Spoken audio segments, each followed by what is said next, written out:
universe, the lifeblood of all things, the home of a billion stars, each with its place in the order of the heavens, and each governed by the infinite law of the cosmos. As the ever-expanding energy of the universe continues to grow in a sea of fusion and creation, the infinite depth of the cosmic reality embraces itself in the fabric of destiny, and the awareness of mankind grows in accordance with the rule of cosmic law.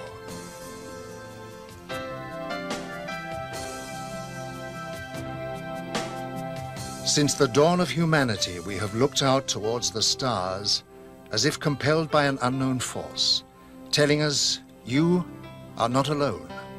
You are all part of the evolution of the universe, on your way to higher realms of enlightenment.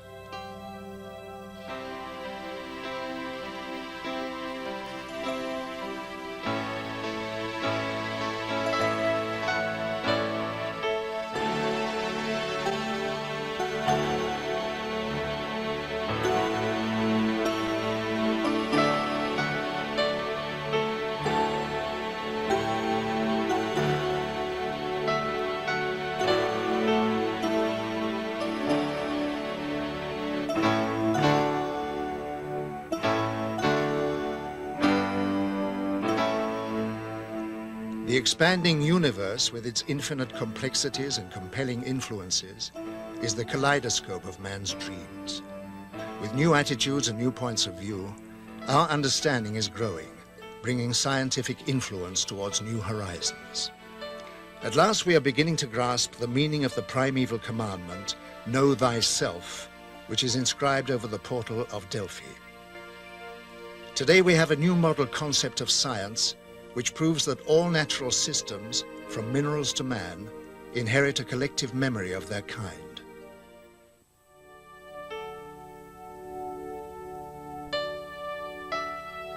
The awareness of our fundamental heritage is inherent in our being. The awakening of the wisdom of the whole is inexorably endorsed within the essence of our spirit. The influence from motivation to germination is the basis of our existence and is predictable in the course of our evolution.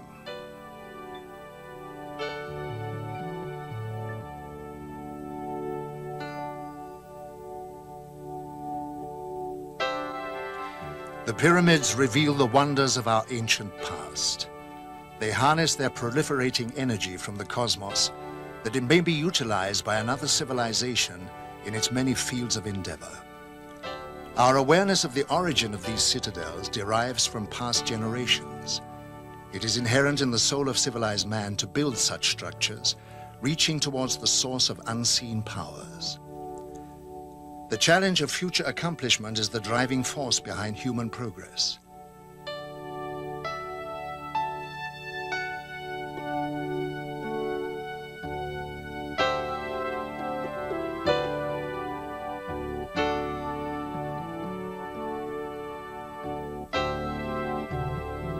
From the horizon of the past, the traditions and memories of visiting cosmic teachers has remained engraved in cultural art.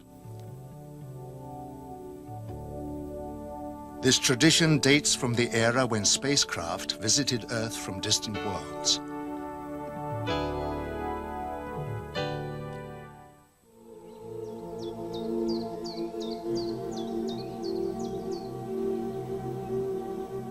The ancient Indians of Peru were a highly advanced civilization who lived thousands of years ago in the jungle of South America.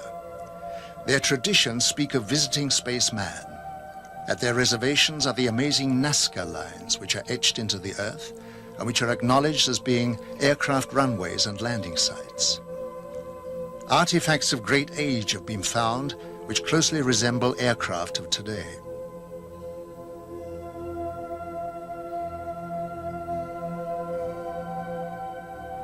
The sensational crop formations of England have generated great interest, and the question has to be asked if there is any connection with the etching in Peru.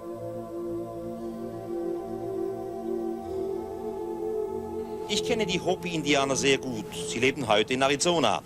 Aber ihre alte Geschichte I know the Hopi Indians very well. Today they live in Arizona. But their old traditions say that many, many thousands of years ago their home was in South America, and that at that time they were descended upon by extraterrestrial visitors called Kachinas. These Kachinas also saved the Hopi Indians when their continent threatened to sink. These heavenly beings, the Kachinas, were the teachers of the Hopi. And even today, the Hopi Indians make figures of the Kachinas for the younger generations, so that no one should forget the visit of their original teachers from outer space. And even today, the Hopi are convinced that one day the Kachinas will come again. In this connection, it's interesting that a short time ago I showed White Bear, one of the oldest members of the Hopi, pictures of the Maya cities Tikal and Palenque. He was beside himself with excitement and said, "We understand that. Our ancestors built that under the guidance of the Kachinas."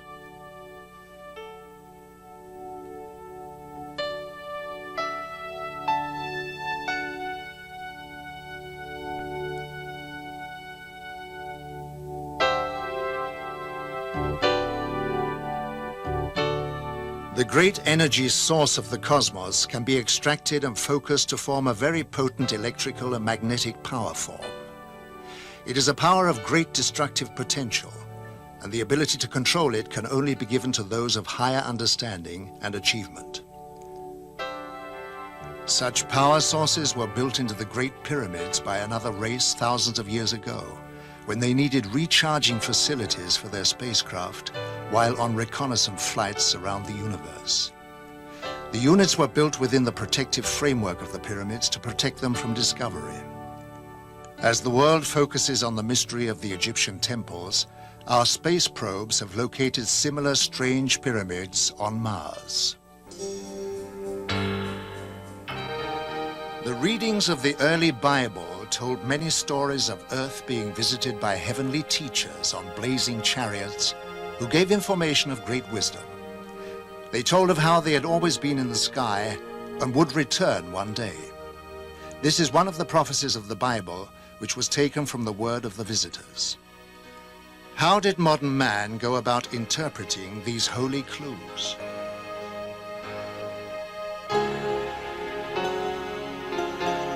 The visionaries of the past perceived the structure of the cosmos and its purpose. The life spirit of the elements is a constantly changing mirror of charged perception and energy. The spiral of conscious awareness is the consequence of harmonizing with this harmonic vibration. Within the evolutionary circle of cosmic regeneration is the life force of progression, through which the universal memory of intuition is formed. Leonardo da Vinci was a man of great vision. He realized the significance of the hologram of man in relation to his place in the order of the universe.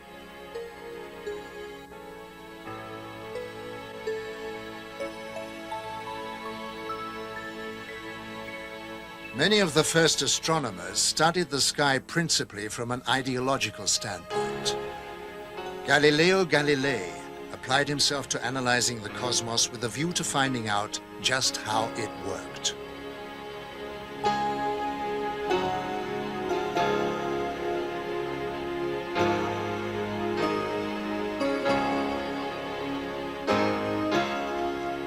Kepler believed in the law of equal equation, whereby all scientific experience could be solved by the use of mathematics. The real world is the mathematical harmony discoverable in all things.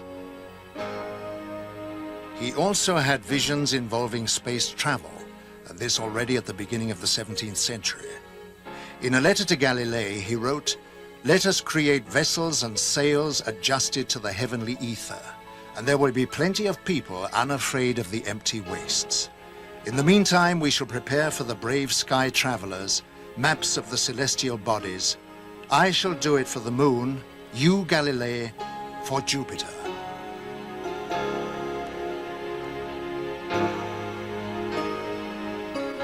Isaac Newton spent many years studying alchemical research, cosmic intelligences, and the soul of the world.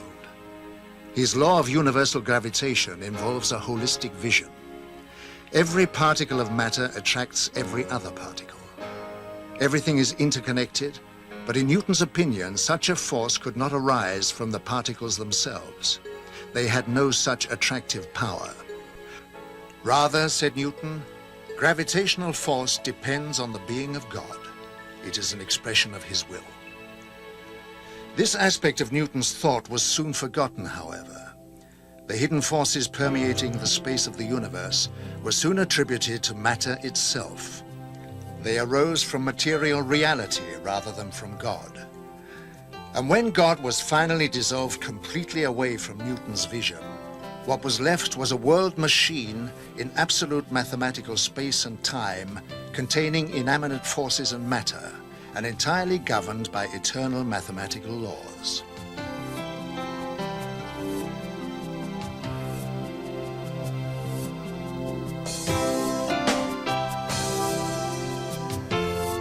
Like Kepler, Albert Einstein was strongly imbued with a sense of the mathematical rationality of the universe.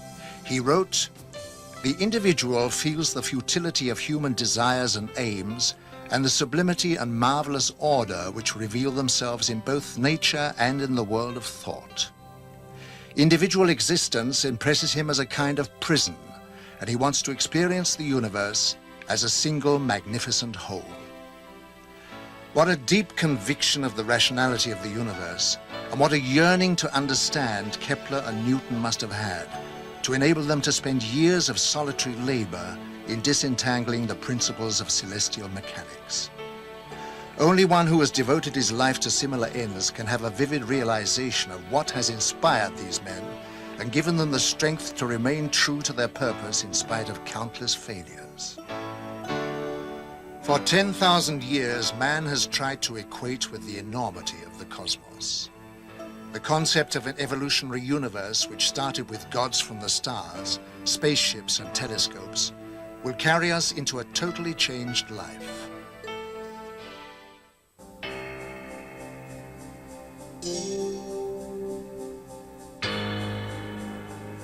If we consider that most of the stars in the Milky Way are twice as old in our sun, 10,000 million years old, then obviously there may be highly advanced old civilizations which have developed interstellar travel. So my answer would be it is more than likely, not only possibly, but more than likely, that extraterrestrial visitors are traveling to other solar systems, other planetary systems. Thus, we really should expect extraterrestrial visitors in our solar system observing human civilization. As fantastic as this may seem, photographs of unknown flying craft, known as UFOs, have been taken around the world, captivating the public's attention for decades. This photograph was taken in 1978 in Brazil. This was photographed in Switzerland in 1975. These two UFOs were also photographed in Switzerland in 1975. This was taken in 1971 in Austria. This one was seen in 1987 in Canada. This UFO was photographed in Germany in 1977. This was taken in Colombia in 1971. This photograph of a shiny silver object was taken in North Charleston, South Carolina in 1980. Yet another photograph from Switzerland taken in 1975.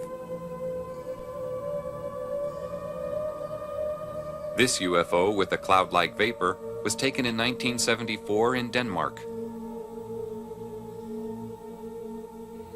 This UFO was sighted in 1977 in Uruguay. A UFO in Indonesia, photographed in 1974. These three luminous flying objects were photographed in Barcelona, Spain in 1978. Every year, increasing numbers of UFO photographs are being taken by witnesses from around the world, giving growing evidence of extraterrestrial visitors. In 1946, George Adamski, a professor of philosophy, using his cinecamera, took the first moving pictures of alien spacecraft. This film shows the strange flight pattern of these machines. This picture shows 3 balls beneath the craft serving as condensers for static electricity. This film, also taken by Adamski, shows a telemeter disc, described as being a very small but highly technical reconnaissance craft. Adamski was an amateur astronomer who had a 6-inch telescope on the slopes of Mount Palomar. In 1946, he observed a huge cigar-shaped UFO and was astounded to see many smaller UFOs emerge from the mother craft. He was able to take a series of photographs of this amazing sight.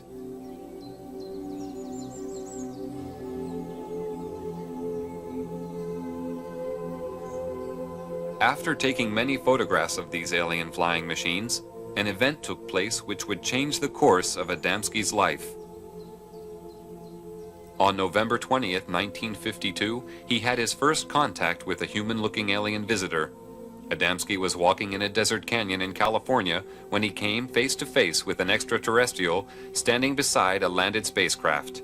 The alien told Adamski that the meeting was not by accident and that he had come to give a message. He warned of the danger we were creating by exploding nuclear weapons. He said that the human race had no idea of the very powerful and deadly long-term effects we were creating, which could not only destroy ourselves, but also our planet, and that the continued use of such weapons could eventually endanger our cosmic neighbors. Adamski was asked to spread this message. The alien visitor promised that he would return and meet Adamski at a later time. Adamski was later taken for flights into space, where deeper, more meaningful messages were given to help the human race to understand another point of view of our world. Adamski devoted his time to spreading the visitor's message and was later joined by a Danish Air Force Major, Hans Petersen.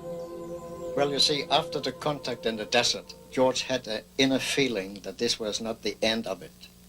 On one of his flights, made more flights, but one particular he was taking on board a mothership, which is a very, very large ship who is taking all the other vehicles into our atmosphere. And in there, he met a lot of people, and he met an old man, so to speak, a wise man, who told him a lot of why they were here and what we did wrong here on Earth. And after these experiences, George wrote a book, Inside the Spaceships. In this book, Adamski described in detail the very advanced technology used in the spaceships, including technical information on the magnetic and gravitational propulsion systems, which work on a power found throughout the universe. He also described a magnetic pole running through the center of the ship that was also a very powerful periscope, which could observe both above and below the craft with great magnification. Adamski's alien friends gave him a pendant to wear around his neck and was told it would increase his telepathic abilities and enable him to maintain contact with them. Another witness who was truly shattered by his experience when he saw and photographed a UFO was Dr. Daniel Fry. Dr. Fry was a rocket engineer and the head of a scientific team employed by the American government at the White Sands Missile Proving Grounds in New Mexico when he took these films and photographs. On July 4th, 1949, Dr. Fry was contacted by alien visitors for the first time. They informed him that mankind lives in danger of total self-destruction through means it had created itself, and that Earth technology was advancing faster than man's ability to control himself. He was told that peace was the automatic byproduct of understanding between man and race, also that the understanding of fellow human beings was the key to building a united world. The most significant experience that I had is probably the finding out of the major purpose for this invasion, so to speak, was to keep this planet alive, that we were approaching an area of controversy which could result in the displacement of all humanity, because we had learned how to do that without learning how to get along with each other. Dr. Fry later wrote a book called To Men of Earth, in which he told the story of his experiences and contacts with the space visitors. He continues to travel, giving lectures and spreading the word from his alien friends. Dr. Fry attracts a great deal of support from people in all walks of life.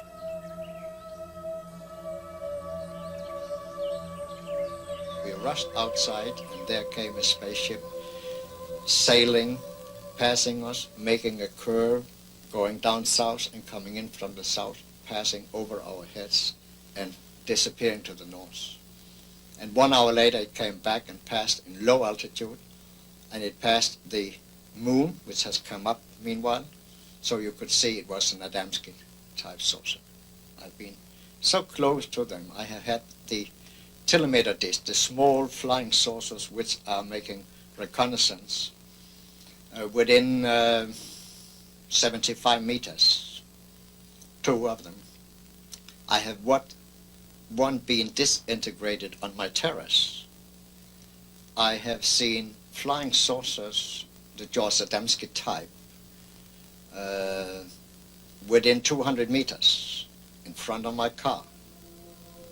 I have seen 2 flying saucers land, both cases with my wife, so I had a witness. The founder of the German UFO Society, Carl Veit, is also a publisher of UFO books. For decades, he has published books written by contactees. Many years ago, he had the foresight to realize the value of the information. There were 12 of us sitting in the garden, and the pictures were shown by this television man. And I explained them again as well as I could.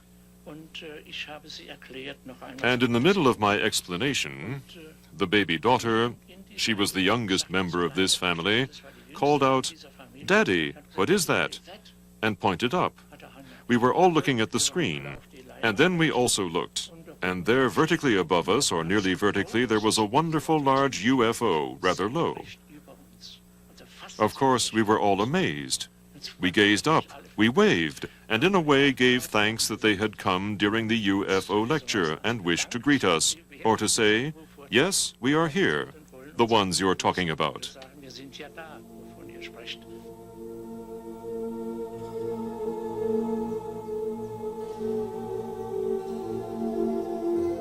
Tony Dodd is a retired British police sergeant who had a close encounter with a UFO. Since that time, he has become the director of investigations for Quest International, Europe's largest UFO investigation organization. I was driving a police patrol vehicle in a remote area in Yorkshire when I saw the most amazing disc-shaped flying machine. This machine was about 100 meters off the road, above the road. It was glowing white, bright white. It had coloured lights rotating round the underside of it. It had a dome on the top with what appeared to be portholes. It was going at no more than 30 kilometers per hour. But the strange thing was that it was making no sound. It was the most amazing thing I've ever seen. This was no doubt a real UFO. I'm convinced of this. It did not resemble anything that we have which is flying around in the sky. It had an effect on my police car radio. It blanked out the transmissions with a very heavy static effect. The object moved away from us and disappeared into the distance and appeared to land in a forest on a hillside.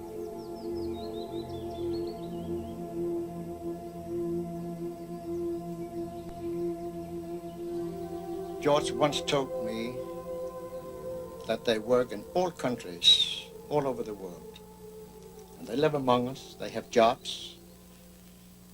One day George met a couple in New York on Fifth Avenue.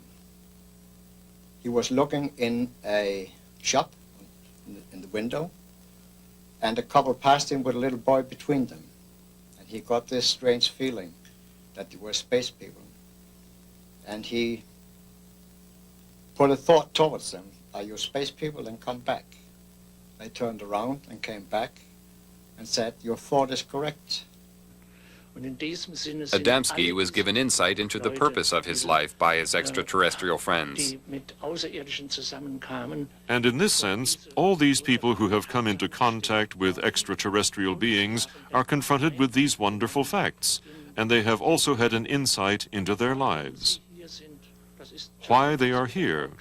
That's what was also said to George Adamski, that he should, so to say, be a pioneer in the field of ufology, because in the development of the human race, we now face great, higher problems. The first thing that made me realize that there was definitely something else happening was as a result of the first sighting. After this, using my policeman's mind, I used to watch in the area where I'd seen this thing, and over a period of time, I saw many more of them. And it got to a fairly regular event. And I saw them at close range.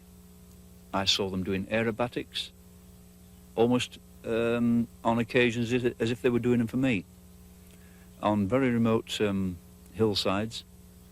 And then on one occasion, one came past, it flew over my head, and I flashed a light at it.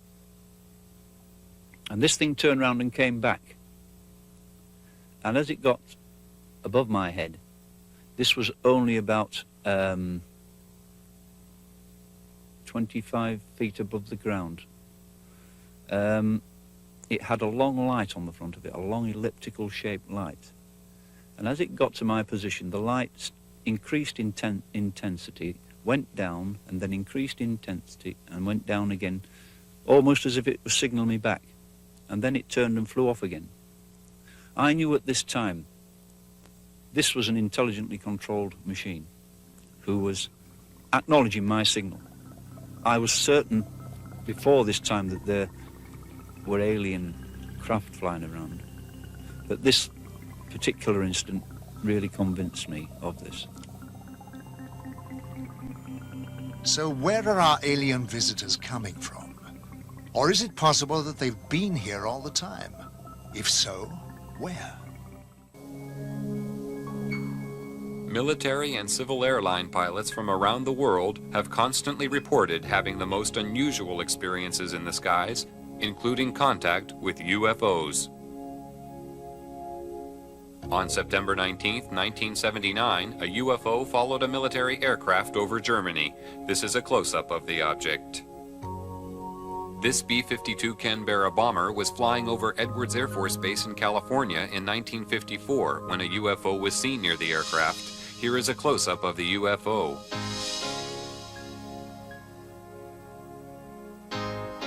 Many pilots flying B-52 bombers reported seeing UFOs. This one was photographed at 12,000 feet in June 1966 over Utah by aircraft pilot Williams. An aircraft over Venezuela had a close encounter with a UFO. This photograph was taken from the plane. In June 1976, the British Airways Concorde was being filmed in flight when a small UFO appeared. After maneuvering around the plane in a manner that indicated intelligent control, the UFO flew off at great speed. This was witnessed by the whole crew. Here is a replay in slow motion.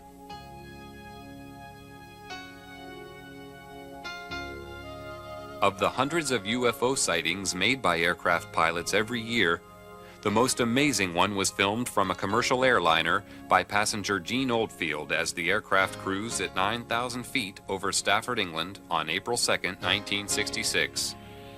The film clearly shows the ability of the craft to perform maneuvers and feats of acceleration far beyond our present comprehension.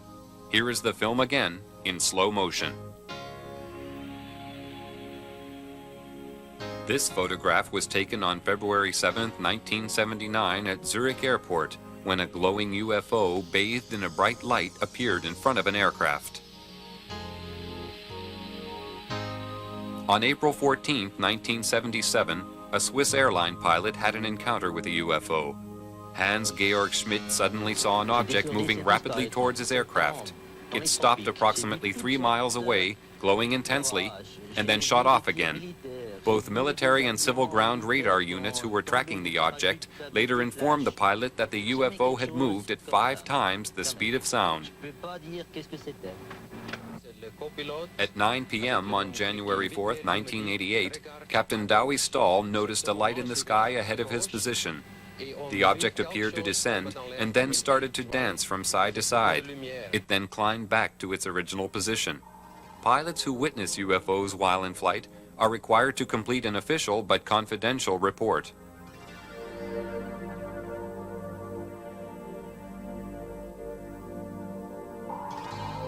This was one of the early films taken of a UFO.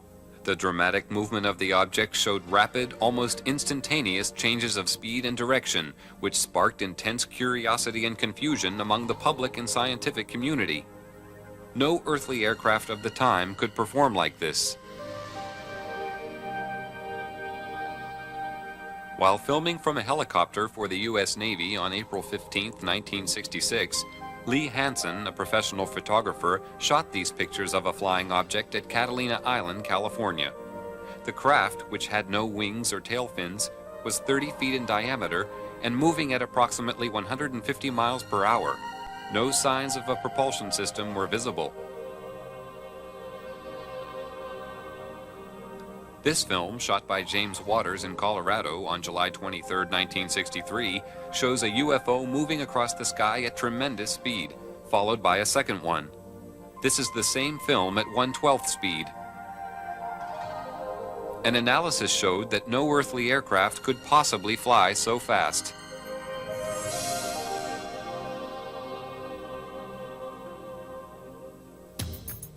In late December 1978, a record number of UFO sightings were being reported by radar operators and pilots in the area of Wellington, New Zealand.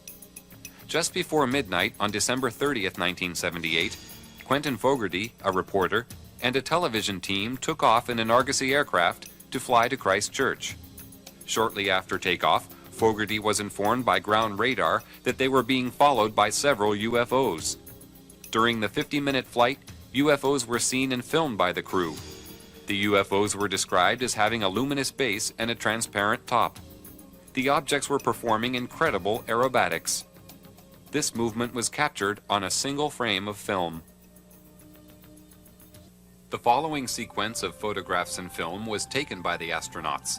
While in space, they had many encounters with UFOs that are now being revealed for the first time after decades of secrecy.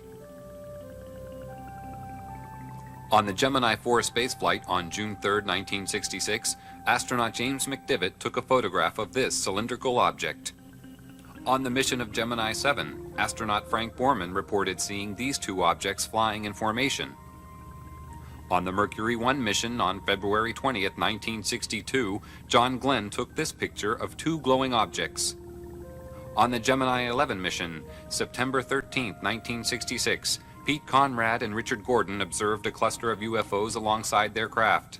They described them as large and very bright.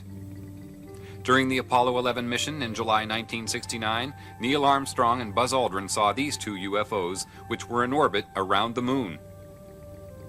The astronauts filmed the extraordinary glowing objects from the Apollo 11 spacecraft and reported to Johnson Space Center in Houston, Texas, that the UFOs even accompanied them to the moon. Many astronauts made their own private films while on space missions. This film, shot by James McDivitt in a long sequence, shows the remarkable aerobatic ability of UFOs. The astronauts faced UFOs so regularly that they became part of their everyday life. Because of restrictions, however, they were unable to describe their encounters to the public. One of the first to break the silence is former astronaut Brian O'Leary, a professor of physics and an astronomer from Princeton University, who comes forward for the first time to speak of the reality of visitation from out of this world. What I do know from my own experience and from scientific investigations and experiments is that UFO phenomena and a range of other events are part of our reality, as incredible as they may seem. Jetzt war es dann endlich soweit. Der erste Mann war auf dem Mond gelandet. That's one small step for man, one giant leap for mankind. During their moonwalks, a giant glowing UFO hovered above their heads. While in orbit around the moon, a huge object remained in view for a considerable amount of time before it suddenly disappeared. This UFO was seen above the landing site. This cigar-shaped UFO was photographed from the orbiting space module. Down to the pad. And that may have been a small one for Neil, but that's a long. On this very first trip into the unknown, the astronauts repeatedly reported to Mission Control that they were being escorted by unidentified flying objects. After landing on the moon, the astronauts stated that the UFOs were still present in the distance, hovering near a large crater. They were well aware that they had been observed throughout their entire mission. It's also like sundown again. Yeah, powder. I was strolling on the moon one day in a merry, merry month of December. No, May. May's the month. May, that's right. May is the year of the month. When, much to my surprise, a pair of lovely eyes. Hello, Ryan. This is Houston. Hi there. We lost you for a while. Yeah, we sure did.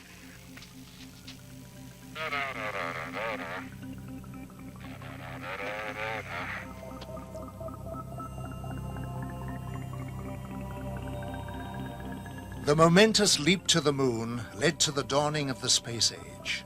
Space travel opened up endless opportunities for mankind to explore new frontiers.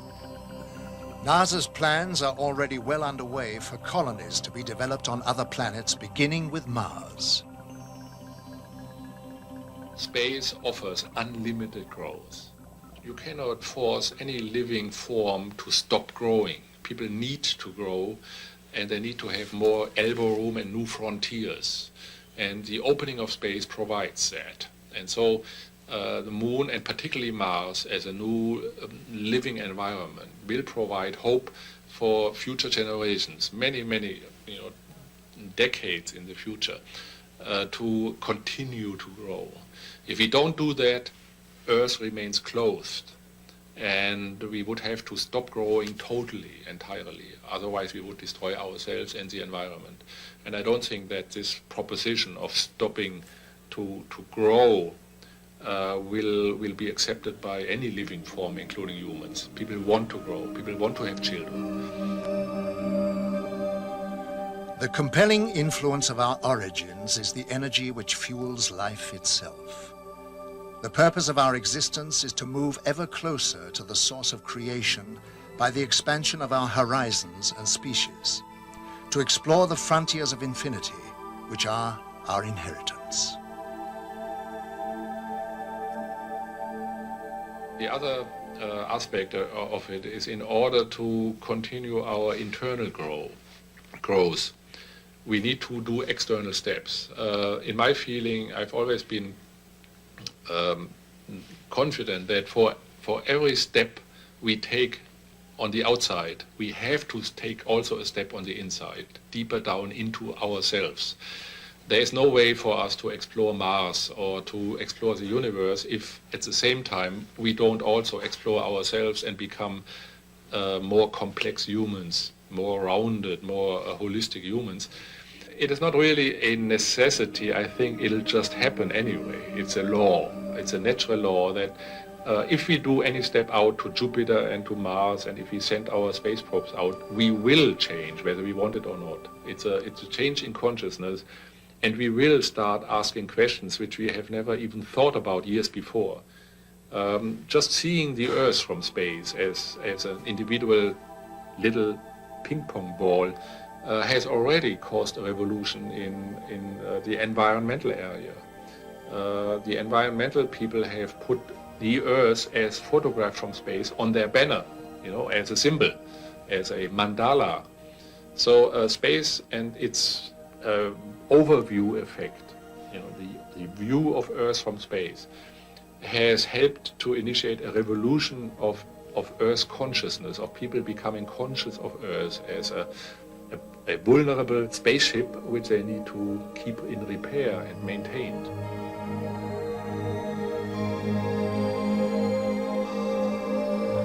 Here now some astronauts' impressions of their first view of Earth from space. Looking back at our beautiful planet, you're immediately struck by what a gorgeous place we've been given to live. It's an incredible, living, beautiful planet going through the big black void of space. Sau 8 ngày bay trong vũ trụ, tôi mới I realized that mankind needs height to know our Earth, to see what we cannot see close up. Not just to love her beauty, but also to ensure that we do not bring even the slightest harm to the natural world.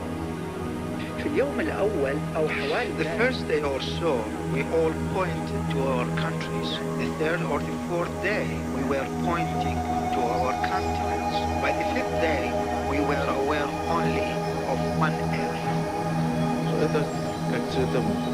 The Earth is like color music.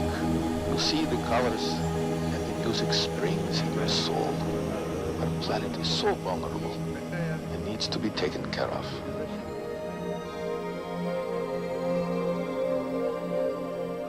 Yet another astronaut said, "In this complete silence of space, questions from the deepest inside arise. Where is my place in all this? What do I mean when I say I?"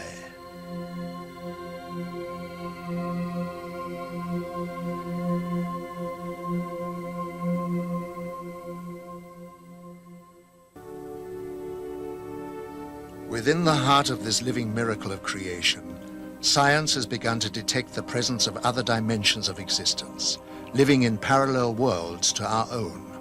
That means in the space our solar system occupies, other solar systems can exist also on a different vibration. Whatever happens in this world has an influence on the other worlds to a certain degree.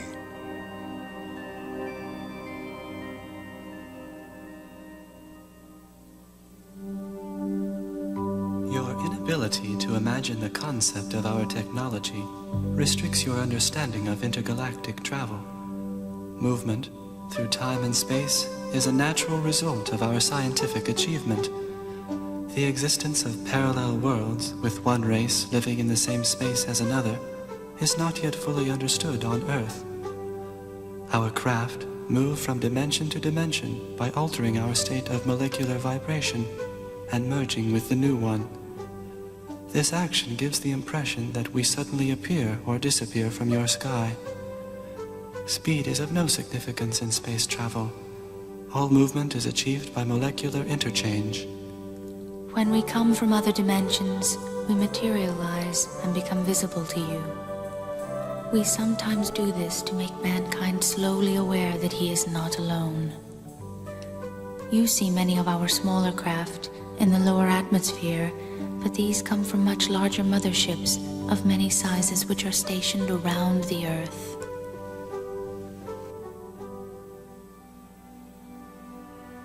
Motherships very rarely enter the Earth's atmosphere, but on one rare occasion, this remarkable film was shot of such a ship flying at low level over Germany in 1980. The object was seen by other witnesses in a nearby village who reported seeing 3 smaller craft emerging from the larger one. They stated that the craft was at least 100 feet long. This film of a cigar-shaped mothership was taken in Rhode Island, America on June 3, 1967. The leaf effect motion of the ship is common with most sightings.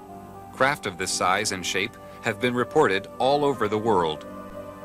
This aerial photo was taken by Inaki Ozis while flying at 8,000 feet in February 1968.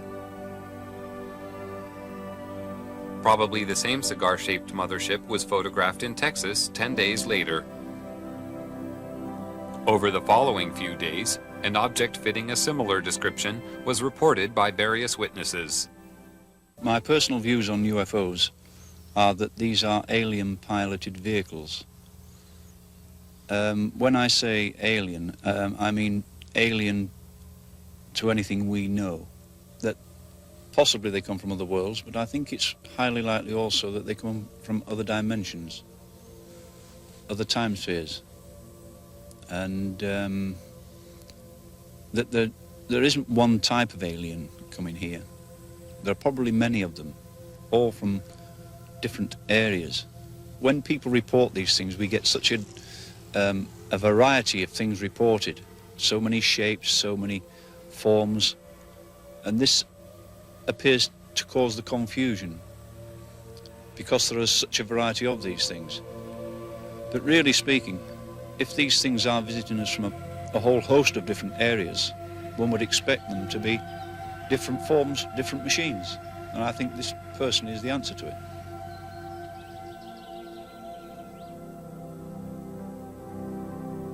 Meanwhile, we scan the skies with optical and radio telescopes of great power, which penetrate the universe for 15 billion light years, watching, listening for signs of intelligent life. Large numbers of people on Earth wait and watch in the hope that one day they may be contacted or visited by visitors from space.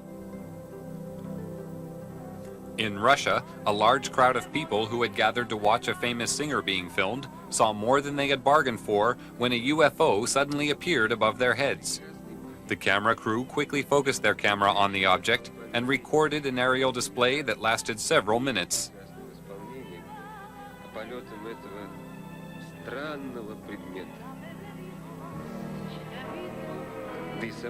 The crowd found this more intriguing than the singer. Even she eventually stopped singing to watch the UFO. Numerous UFOs are seen over Russia regularly. These balls of light are identical to those reported in Belgium and the rest of Europe in 1990, which attracted extensive attention on top military and civilian levels.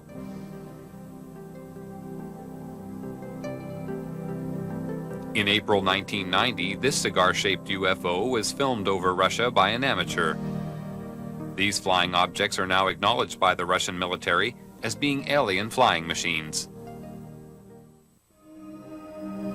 For the past 45 years, people from every country have reported seeing UFOs.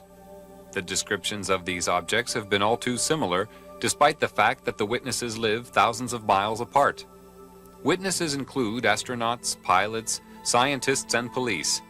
Even presidents of the United States. Jimmy Carter and Ronald Reagan have spoken openly about their seeing UFOs.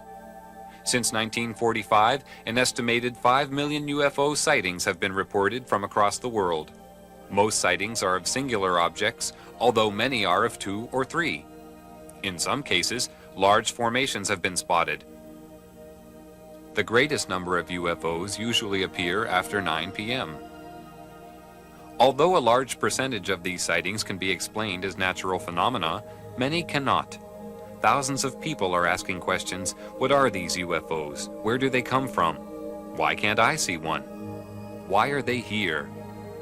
And more people want to communicate with the extraterrestrials, to learn more about them, get to know them, to understand.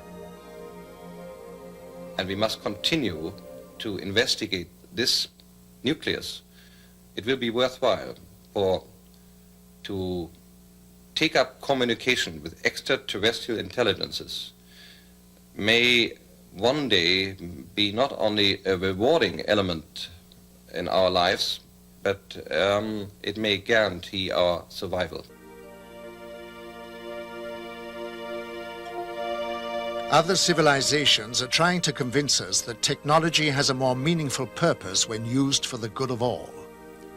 We have reached a point when we need to ask ourselves whether we want to live in a world where the use of destructive technology is dictating the development of our Earth. Man decides for himself.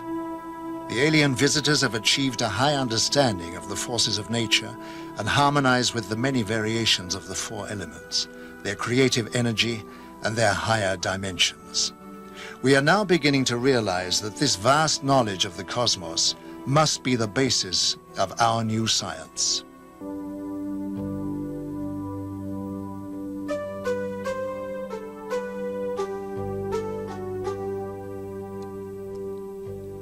We are your brothers of space and time, who come extending the hand of friendship to greet our cosmic neighbors. We have watched from afar as you deal with the growing pains of your young race. We see you are moving to a higher level of understanding in accordance with cosmic law. You are on the threshold of joining us on the universal journey, and we wait patiently for this momentous step in your evolutionary progress.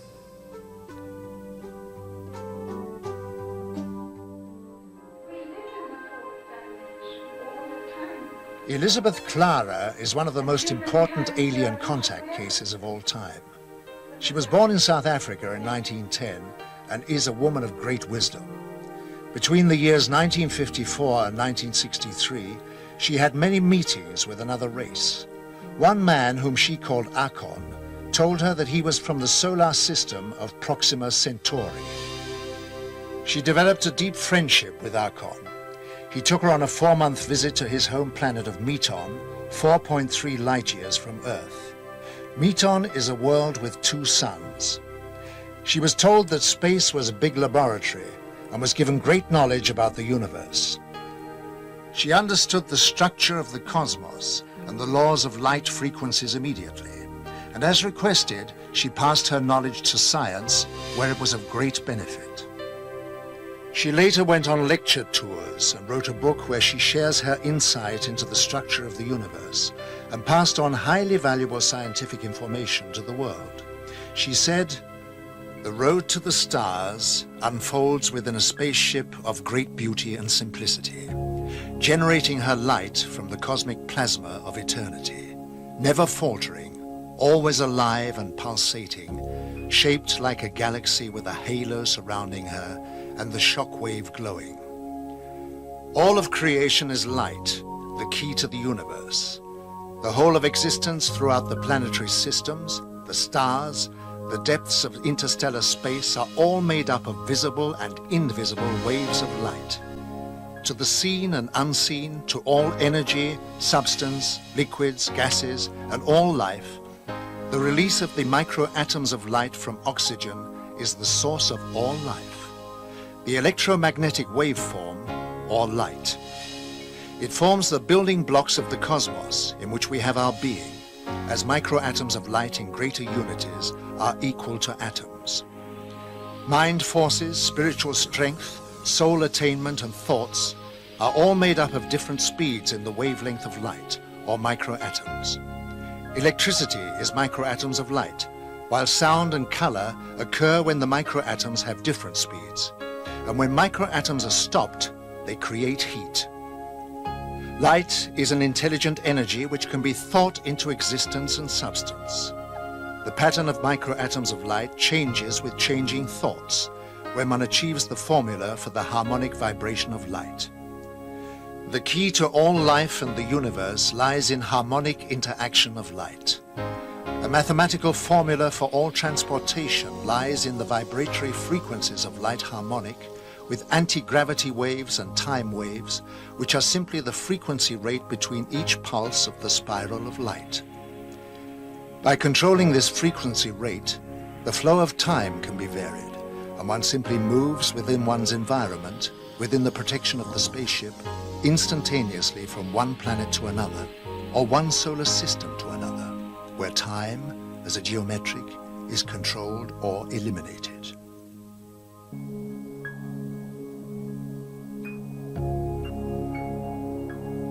On her many journeys into space, Elizabeth Clara learned that Akon's race lives in harmony of body and mind, which is the foundation of healthy existence and responsible for the elimination of disease. They know that most diseases are caused by emotional or psychological stress.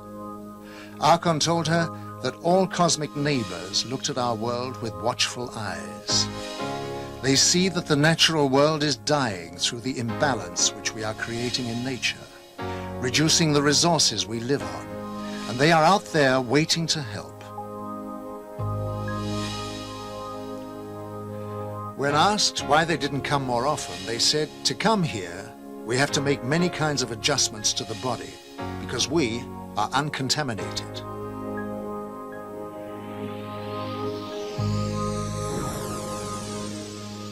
This spacecraft was seen coming out of the sea near the Canary Islands. UFOs have been repeatedly seen rising out of the water throughout the world. It is known that they are using their advanced systems to help the world to decontaminate areas of high pollution.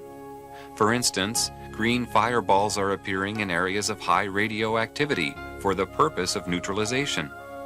Many contactees are told that help for the Earth by our alien friends is allowed, but only to a certain extent, because they cannot interfere, since we all have a free will.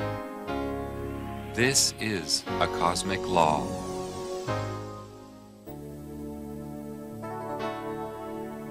Out of that understanding, echoes and newly realized desires arise to provide oneself with a new quality of life. The awareness of oneself and the place one occupies in the universal law of exchange is the framework of cosmic expectation, the unselfish expression of love and creation. The cosmos is filled with all the energy we need. It's like walking along the beach picking up diamonds. Our present state of consciousness doesn't allow us to exclude ourselves from higher dimensions any longer. As soon as we allow ourselves to think of the world as alive, we recognize that a part of us knew this all along. It is like emerging from winter into a new spring. We can begin to reconnect our mental life with our own direct, intuitive experiences of nature. And we can begin to develop a richer understanding of human nature, shaped by tradition and collective memory, linked to the earth and the heavens, related to all forms of life, and consciously open to the creative power expressed in all evolution. We are reborn into a living world.